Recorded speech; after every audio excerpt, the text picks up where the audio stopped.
the award category that you have won, and tell us what you're most proud of, what you thought allowed you to be the winner in that category, and about your program that you're most proud of.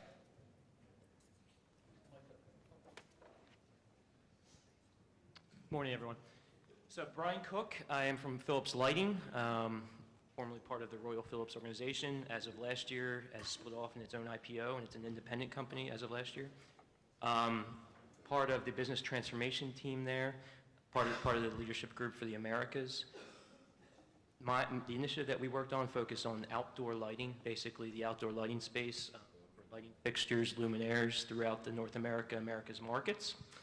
And the categories that we were involved in was the best entry in business transformation, Platinum Award for overall operational excellence, and we also submitted in there for best submission in operational excellence in manufacturing. Couple few keys, and I just heard it basically from Priya, so I'm probably regurgitating some things that you guys have heard both there and throughout the week here. But as far as top three, I mean, you know, we can, if folks have more specific questions, we can get into that. But for me, basically, it boils down to one key question: what is your number one? Right? I'm talking about priorities. You just heard it here about 5 minutes ago. In our organization, like many probably here, you have a heavily matrix environment. In our case, we have an organization that has a business and a market entity that basically works in combination with each other, business units and market groups. So it's very critical that you know, whoever your stakeholders are, I'm sure we have different stakeholders in our programs, but the boards, right, whether you're working with the board of directors, supervisors, all the way down through management, whoever your stakeholder is, you need to have alignment at the top. In our case, it was actually a roadblock in the beginning, so we did have to work through that. I would argue that the program that in particular that was submitted here could have been a lot smoother, a lot faster if we did not have to overcome that in the beginning. It was important, really the way you get around that is the team. Eventually, you know, we had to make sure we had the right team from both sides of the spectrum. In our case, you know, business units responsible for launching products, you know, through research, development, launching products, and the market side would be responsible really for selling the products into the given markets. Make sure both sides are represented there on your team.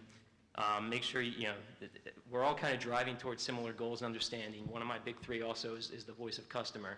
But, you know, depending on the language that people speak, I'm talking organizational language on both sides of business and the market, what have you, you really need to make sure you have the right team there to align that. And really my other big three, you know, I mentioned voice of customer. We've heard segments about that this week. I don't need to go too much into that, the importance of that, understanding the value that we need to bring to the customer. That was critical in ours as well. I mean, we really had to align people there, especially as you scope out further and further and you do large, broad, organizational-wide programs. You know, if you want to say end-to-end, the word that's, you know, beaten to death, you need to look across cross-functionals, right? You need to bring all those functions together and make sure you have the voice of the customer to align that. Speaking of that, cross-functionally is the number three for me. So having a well-rounded team that is cross-functional, bringing them into the fold, having experts in given areas. In our case, you know, it went everywhere from sales, marketing, operations, supply chain, technical support. You really have to have stakeholders from all of them involved and have them involved in understanding what's going on. You know, we may argue that, you know, how do we get all these resources? How, you know, the organization's not going to allow for that. But again, prioritization. If it is that key to the organization, if that is the number one, then you have to make it, like Priya just said, you can't do these things on the side, right? We can't have truly impactful programs if that's what's critical for your business, to just do it on the side and think an OpEx team can just handle it. It really has to be, you know, at the top of everyone's agenda. So those are really the big three for me. Let's go to the top and then we'll work our way back. Hi, Morgan Porter. I'm the CTO for Mentis Neuro Health. And Mentis Neuro Health is a specialist in traumatic brain injury, so we focus on rehabilitation. And the category that we won for is digital transformation, taking our healthcare processes and digitizing those. I think the top three things reflecting on our project that were really key for us. The first was using a cross-functional team, and that's something we found invaluable. We, from the very beginning, we took a mix of technical people and people in the trenches, nurses and doctors, and plugged them right into the team. Made a tremendous difference. The second thing we did is we took an agile approach to the project, which made a huge difference. So starting with a bare minimum product was really the key to get people to think about what they needed. One of our big challenges is we weren't sure what a solution was going to look like when we were finished.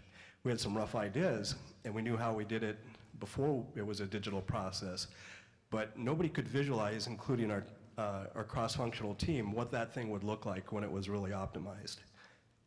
So take time to start simple, let people work with it, play with the software, and then add complexity over time once they're better educated. And I think the third key for us was the way we take a project on now is a little different from a roadmap viewpoint. We start, originally we started with the idea of, well, we're going to take 6 months and build this software for this particular application. And what we do now is we say, we're going to build something in 90 days and start using it, and then take another 90 days to optimize that. So the real payback comes when you have that minimum viable product up and running, doing its job, and then you start to optimize. That's where we found huge payback. Good morning, I'm Kerry Williams from Singapore Telecommunications, Singtel. We shared our win with Cognizant in the category of innovation. So I think the question that you asked us was around what we're most proud of about our entry. I think what's been really interesting for us is that we are a traditional operational excellence team that's very much viewed in the business as, we focus on process, and that's what we've been doing for a number of years since 2009, and we've been doing that very successfully. But we've now been able to change that as the world is changing, as the business needs are changing, and actually really put a big focus on innovation and match and marry up what we do with process with innovation, and introducing a really strong innovation process into the company that is delivering meaningful financial results now, as well as engaging a mass audience within the organization to think differently, do differently, and get different results. So I think that's one of the things that we're most proud of with our entry, is that ability to move from being seen as process people to being able to integrate with innovation. Morning, everybody.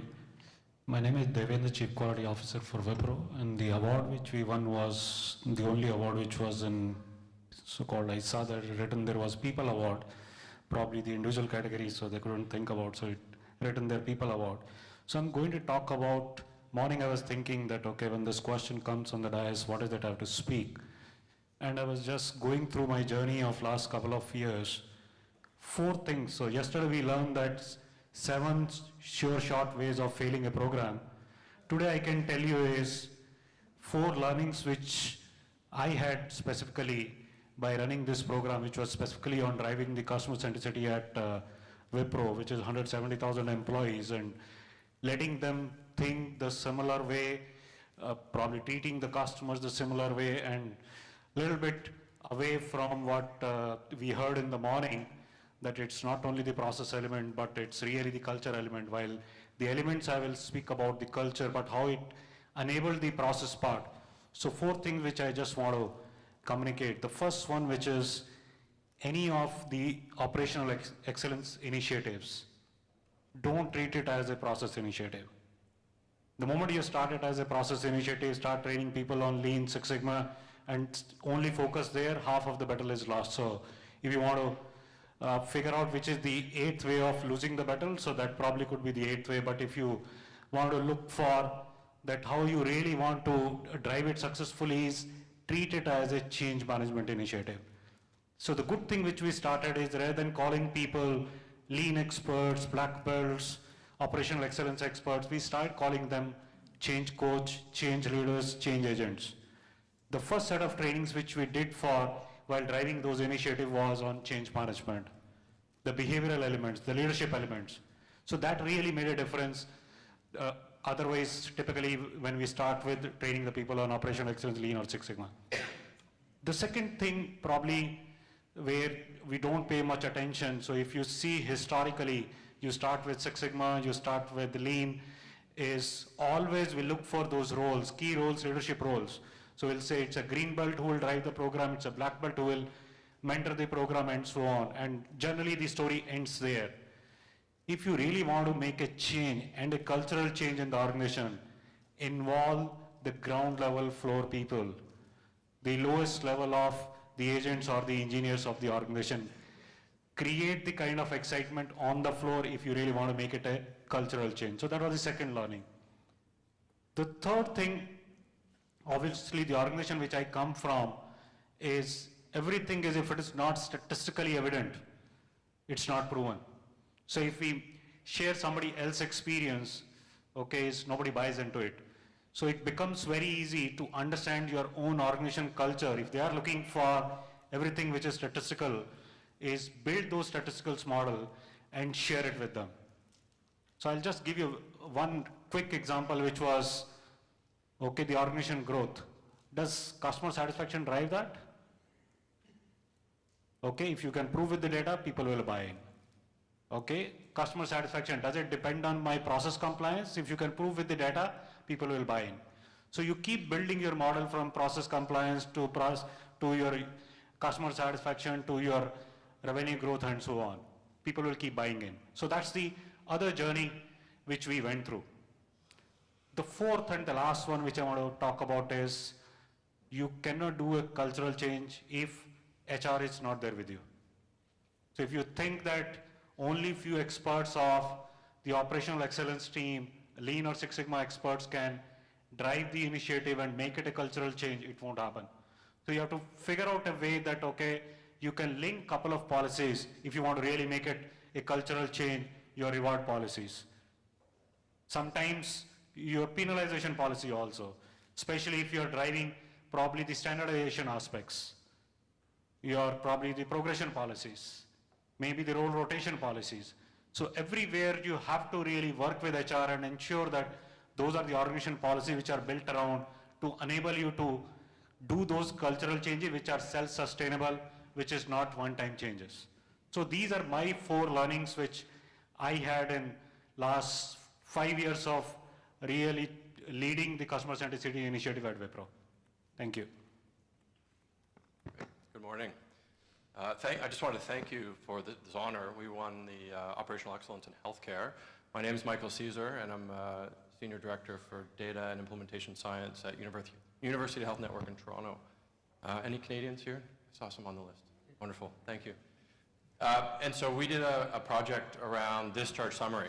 And those of you who have had loved ones in the hospital or been in your hospital yourself, the discharge summary is a critical moment in time for a hospital to move a patient along, move them home, move them to other care providers. And we did a project that improved that across the board, changed the culture, changed a lot of things in the organization and made it better for the patient who's ultimately our customer.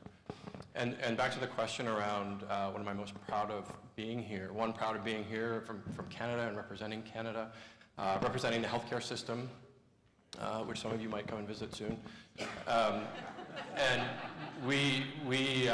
I think one of the things with the team and a lot of things that have already been mentioned, but really what I'm most proud of is that we changed the conversation a little bit. We changed the conversation within the organization. We changed the conversation around setting goals and targets. We introduced new ways to look at what good looks like. How do we introduce that to the organization? How do we mirror that back to the organization and say, you know what, we can get better. We changed that conversation.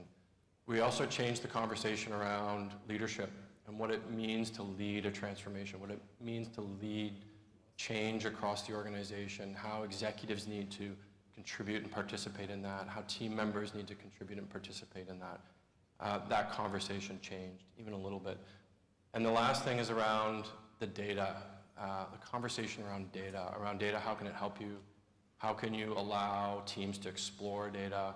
How can you allow teams to better understand their problems, their organization's problems, and use data to tell stories and all those things? So even if we just change that conversation a little bit, I'm very proud to represent that change in that conversation.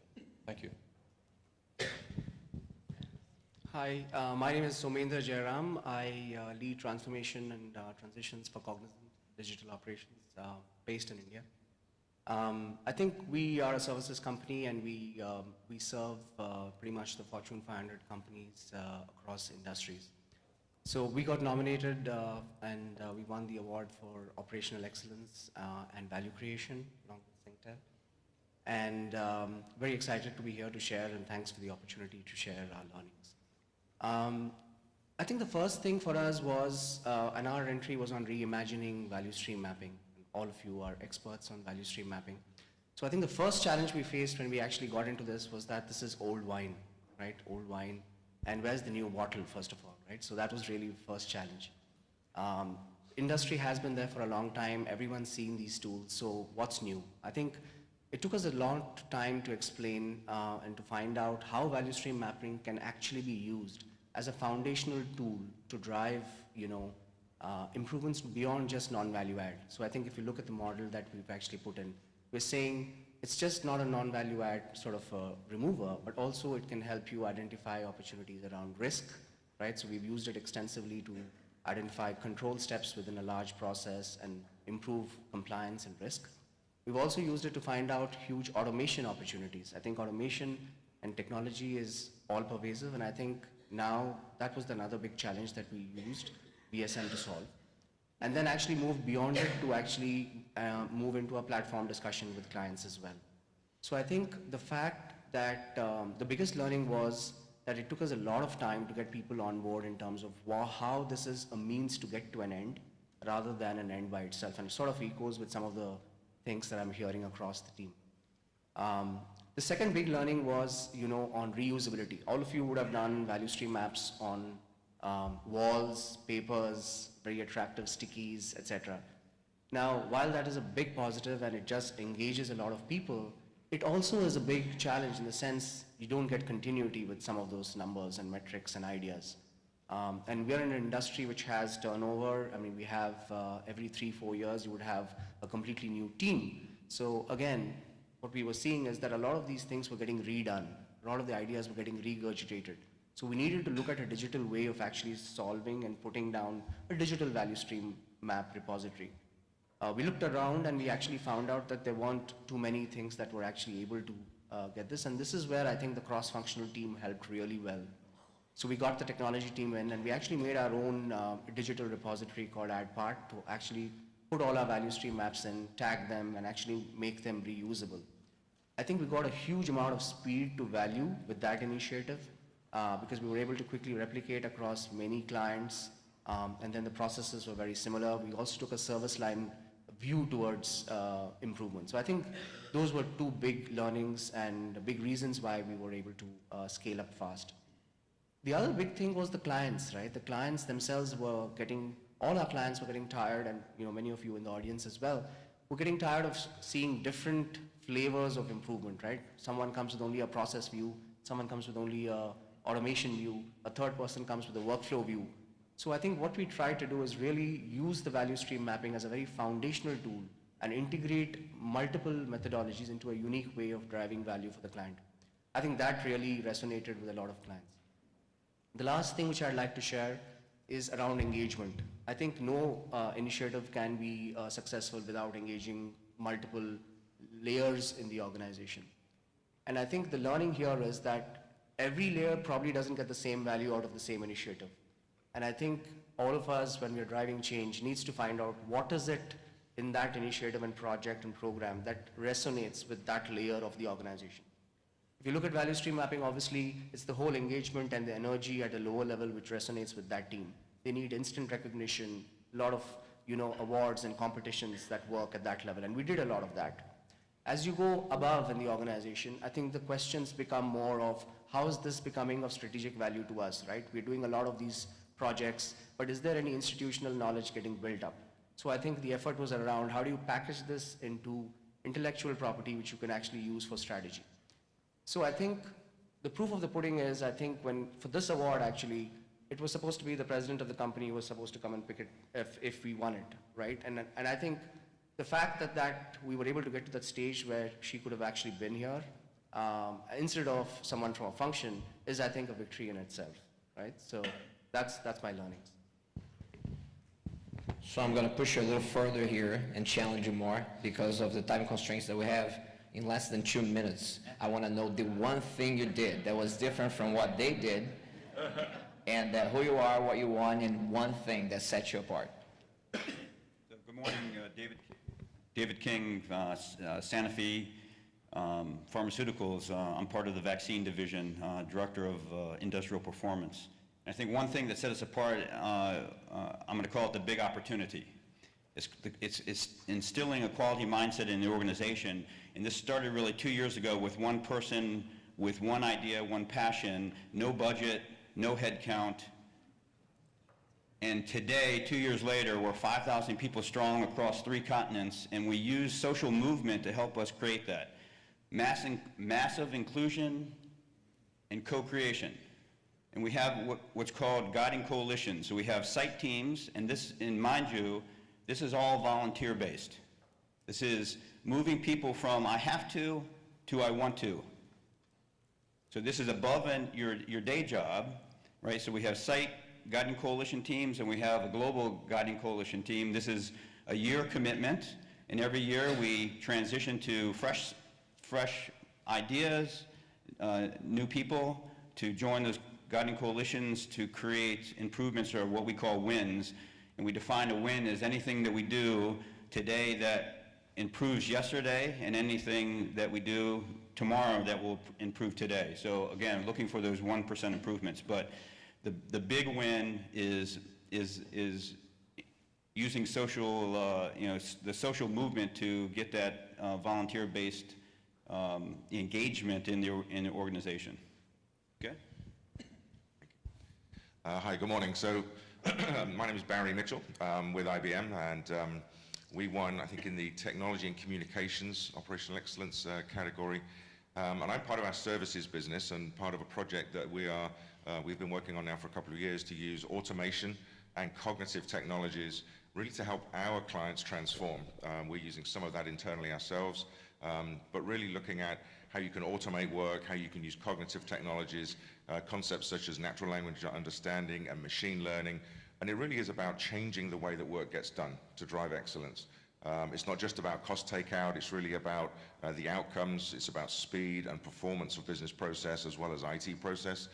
And I can certainly echo some of the themes that have been talked about around multidiscipline teams. You know, one of the things from us is making sure that when we automate something for a client, we're not automating a bad process, so you've got to apply some lean and some continuous improvement around processes to make sure you're automating the right things. But I think the one thing that is somewhat unique I haven't heard yet is, as we build these solutions around the platform that we've got, it's what we call design thinking. So design thinking in IBM is something that's really taken hold of how we think about delivering service and delivering products to our clients, and taking a very user-centric view. So if you think about how cognitive and automation will change the way that work gets done, you have to think about the people that will be doing that work, and how does it feel to them, and how can we enable the performance of those individuals who then contribute to the overall operation of a business. So that's really where we're focused. Talking about multidisciplinary teams, I do have one of my colleagues here who's from our research lab actually in China, and flew over for this event. So I'll give Jerry the mic here for a couple of seconds as well. Hi everyone, this is Jerry from IBM Research, actually represented the IBM Global Research team from China, from India, from US to getting this award. So basically the one takeaway, as Barry mentioned, I want to highlight is from the cognitive automation program through the research innovation, right?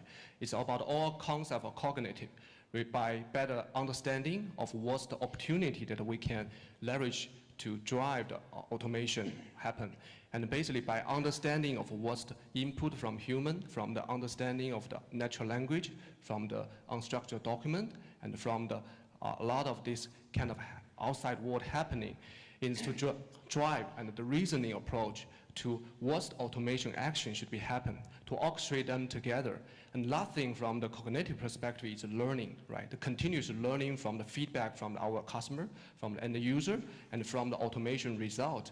And all this data driving to continuous improvement to drive the operation excellence. So it is about understanding, reasoning, and continuous learning powered by cognitive technology from IBM research team. So it's kind of a global collaboration and the kind of continuous innovation happening, and also by the leadership driving this happen. And proud to be here, and thanks for everyone. Thank you. My name is Blaine Taylor. I lead corporate operational excellence programs for NextEra Energy. We won the Cultural Transformation Award for Operational Excellence. I think you said one thing, so I'll have 1 A, B, C, and D, okay? So. In less than 2 minutes, okay. So from a cultural standpoint, it really starts with our values, and one of our key values is a commitment to excellence.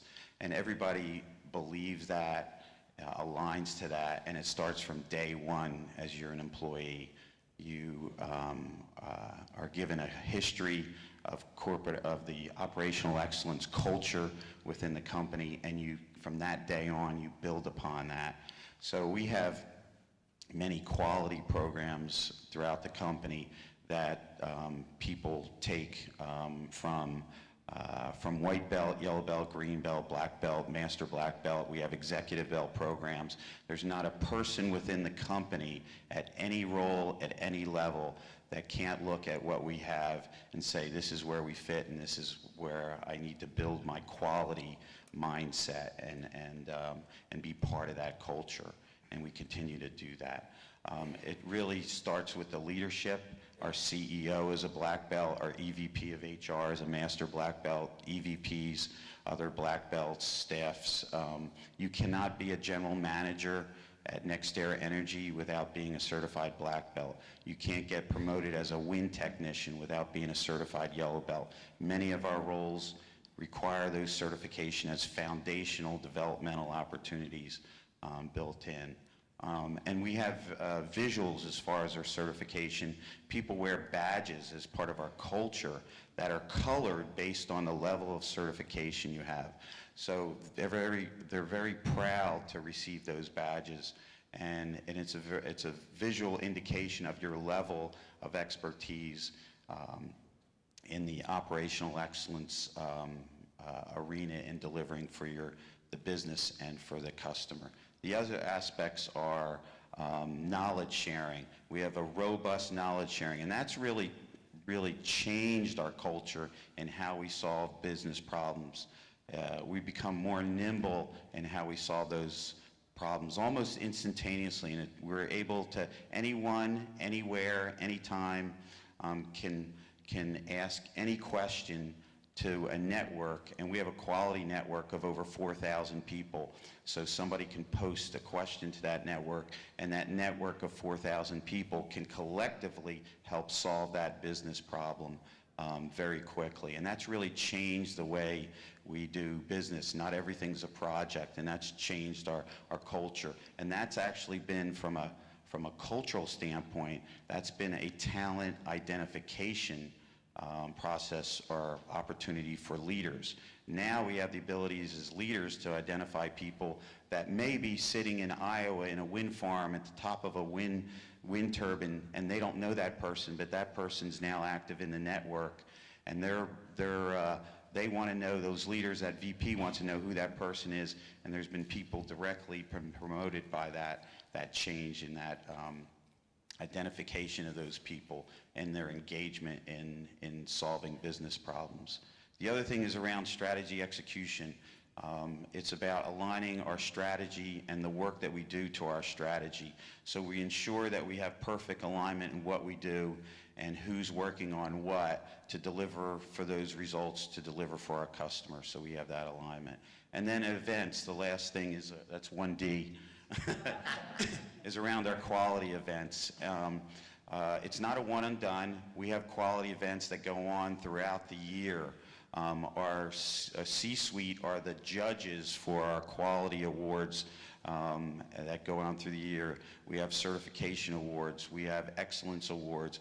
I run a Master Black Belt Summit that I run like a conference, just like this, that we invite. We have a Quality Expo that we have over 3,000 people attend. And we invite customers to that and key political dignitaries to that to show them what we do. And those people have an opportunity in those in that expo to really show what they're doing at a department level. So it's really embedded in the culture. And we have former CEOs, board members attend these events throughout the year too. So. Thank you. Good morning. My name is Halim George, and I'm a business excellence leader at Black & Veatch. We won for the best achievement in oil and gas, power, and utilities. And it was our business excellence program was our submission. And the reason we won is the way that our business excellence program accelerates innovation, leadership development, and value creation for our professionals at Black & Veatch and for our clients around the world. One of the things that made our entry unique is the way that we crowdsource innovation. And what I mean by that is, if you look at the history of our business excellence program, it's been around for over a decade. And it started with about 24 folks going through training. And those folks were identified by senior leaders. And what we've come to realize over the years is that senior leaders, HR, even the core team that's in the business excellence program, none of us know where the most successful innovators are across the company. So what we've done over the years is we've actually opened up the program to any of our professionals around the world. That resulted in last year over 2,000 professionals engaging in business excellence. We recognize these folks. We have a belt system similar to what some of the other folks have mentioned, but it's not required by anybody. Our professionals have recognized that the business excellence program is a way for them to get things done. It's a way for them to accelerate their own exposure to leaders and accelerate their own career development. We've got mechanisms in place where we get ideas from those professionals, and what we find is the professionals that go through our program, about 15% of them will go on to successfully lead an innovation or improvement project. And while we get ideas from all over the world, we prioritize those ideas based on two main things. One is speed to value. And what I mean by that is how quickly can we get to the value that's in the idea. Our business is changing, all of our businesses are changing more rapidly than they ever have before. So we no longer have time for the 3-year IT project. Our business is going to be completely disrupted by the time we get that project completed. So we look at how quickly we can get to value. And then we have a fundamental element of our program is process ownership. So we don't go to the dance uninvited. We want to play in areas where we have clear process owners, strong champions, because that helps us get to value more quickly. So our program, as I mentioned, it's been around for over a decade. We're very proud of the success we've had. We're very proud of the continued growth and demand we have in our program, not only from our professionals at Black & Veatch, from our clients around the world. We're very proud that we've been able to maintain the program and actually grow the program over the course of the decade, where most programs sort of stagnate or capitulate after 3 to 5 years. We're continuing to see more and more growth and more folks get involved. Well, I have 1 minute. Ricardo Westar, Johnson Controls, and the enterprise leader for our global manufacturing operations. I think that the first thing is to really a big thanks to BTOES, the speakers, and all of you.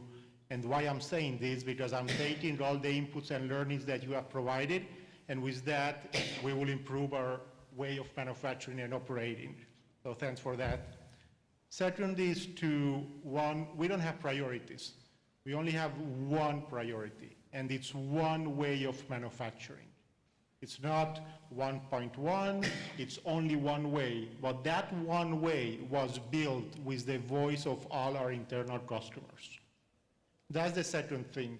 My customer, it's not my manager. My customers are not my peers, VPs of ops, or directors. My only customer is my plant managers, because each of those, and we studied this with 300+ sites around the world, were the ones who own, who drive, and who champion that one way of manufacturing down to the shop floor. That is where all my effort is on, and my policy is a 24-hour response to any of their questions. That's what I honor. And last thing is that we love and we celebrate when we see something that's red and when we find waste. We love waste, because if somebody mentions that something is red or have identified a waste, then we have an opportunity to improve it and not continue to losing. And Very well. So one of the things I want you to do is to take a good look at them, because these are the best of the best, and they have tremendous depth, and for sure we don't have the time to explore all the depth, but it's something that you should try to touch base with and with them and learn on one-on-one what are some of the things that they have done that are very unique. I also want to give you an opportunity to ask questions. So we have a few minutes left here.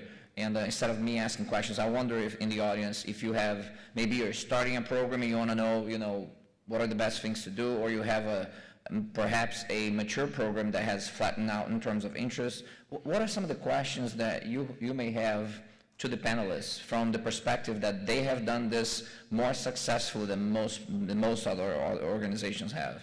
And what can you learn from them? Are there any questions out there?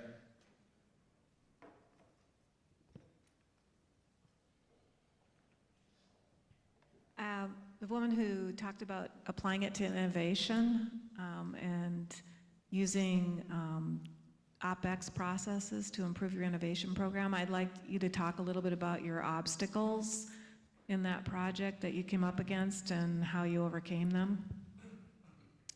All right, sure. So I think I probably alluded to one of the big challenges is about branding and internal perception within the organization around, you're a team that does process and you do process really well. What can you know about innovation? So one of the ways that we overcame that was that we do this regularly. We look outside of the organization. We look at who's doing things the best. How can we learn from the best in the world around new topics that we need to bring into the organization? And so about 4 years ago now, we partnered with a design firm called IDEO. And that gave a bit of credibility to the process people looking at innovation. And so together with IDEO, we created a program that we've been able to roll out and scale within the organization. And I would say that branding and perception is one of the biggest challenges around changing the conversation from process to innovation. And actually what we learn and what we know to be true and what people in the business are learning to be true is that actually you can't innovate unless it's from a stable base, right? You need your processes to be in control. You need your people to know how things run so that they're not firefighting every day, so that they can free up some headspace to do innovation. And so I think that perception that process and innovation don't go well together is actually not true. And it's one of the myths that we've busted in the organization, and we're seeing results from that. Excellent. What other questions we have out there in the audience? Good morning. I'm Jill Royston with W. L. Gore, and I was curious about structure. So if you were starting from scratch and pulling process and data and continuous improvement under an umbrella, where would you recommend that it sit in the organization?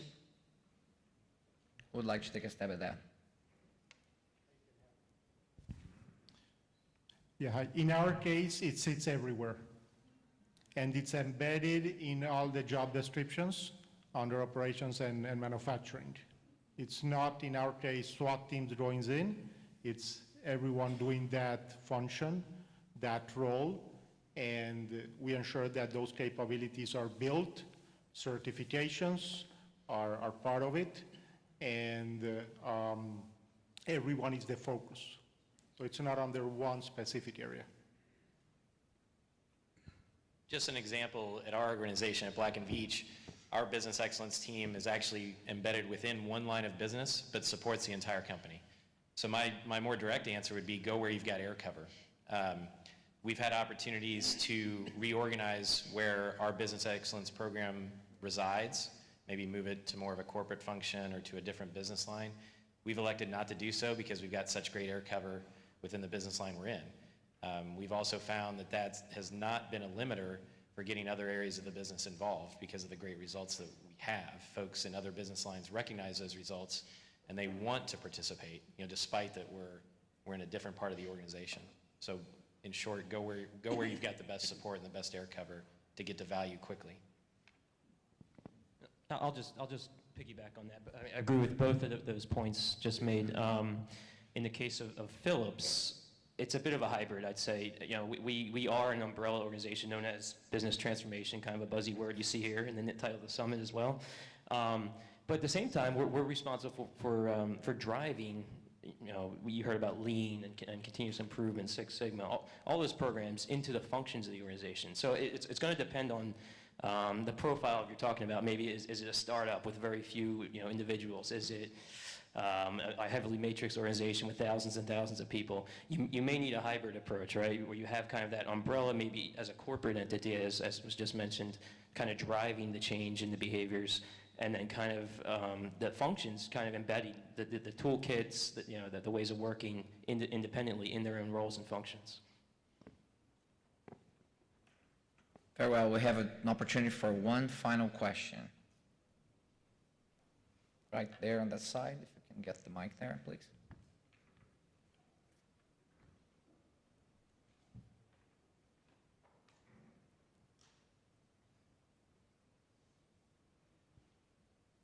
Hi, Cliff Rudsky with Cargill Incorporated. This question is for, I believe, the energy guy.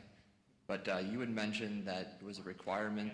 It was a requirement for your upper management to be certified black belts. Next area. For a company that is trying to implement this, what would your advice be, as well as what was your strategy to implement that? Sure. At NextAir Energy, we're fortunate because we've been doing, quality's been embedded in everything we do for the last 30 years. In fact, NextAir Energy, before it was called NextAir Energy, was primarily focused in Florida as Florida Power and Light, and we were the first company outside of Japan to win the Deming Award. And at that time, there were no real requirements for certifications per se. Then we built the Six Sigma program and realized over time that there was value, it was important for the leaders to walk the walk and talk the talk. And they grew up through the company and saw the value proposition that they were delivering, and that skill set was important to them. Not every executive within the company has that level of certification. So because we hire on the order of 1,500 people a year, from a cultural standpoint, our culture is constantly evolving. So we developed additional programs for those people that are more senior, that it didn't necessarily make sense for them to go through a yellow belt, then a green belt, a black belt. They're more at the sponsor level. So we developed an executive belt program. What we're finding now is those people that are coming in at more senior levels, and we go through the executive belt program, they actually want to go back and start and take a yellow belt class. So now we have people that have gone through yellow belt program, or excuse me, executive belt programs, or want to know more because they see it's a value for their organization. They want to have a better knowledge and understanding to support the people within their own organization to deliver on those results. So while it's required for many of the roles, it's not required for all, but the culture drives that for people that want to take the training, want to develop professionally, and then also want to be better leaders for the organization. Very good. Well, thank you very much for your time here. I'd like to give a big hand to the award winners one more time. Thank you. Thank you very much, Peter.